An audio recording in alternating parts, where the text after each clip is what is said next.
So hello guys and welcome back to the channel. Today I'm going to show you how to add code to a Duda website.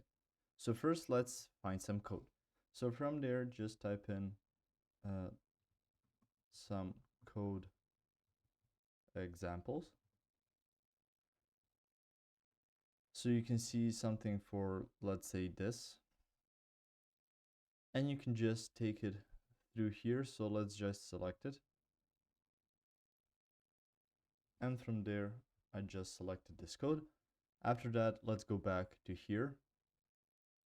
And you can go to the left side of the screen so you can find the pages theme, and you can see widgets underneath.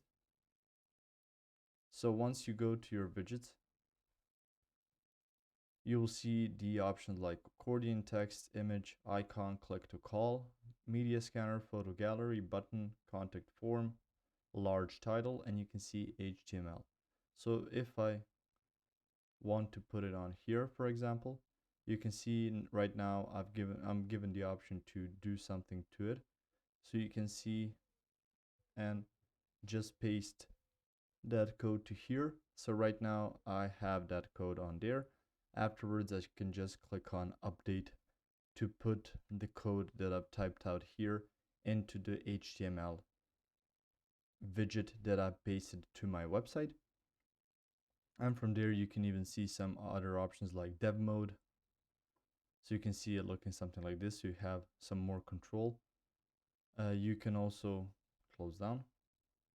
You can also set it up a bit differently, but this is just an example to paste code into Duda. If you found this information helpful or useful, you can like the video, you can also share the video, you can subscribe to the channel and click the notification bell to get notified about new videos on Duda or some other topics you might find interesting as well. Thank you very much for watching this video, and as always, I'll see you guys in the next one. Goodbye.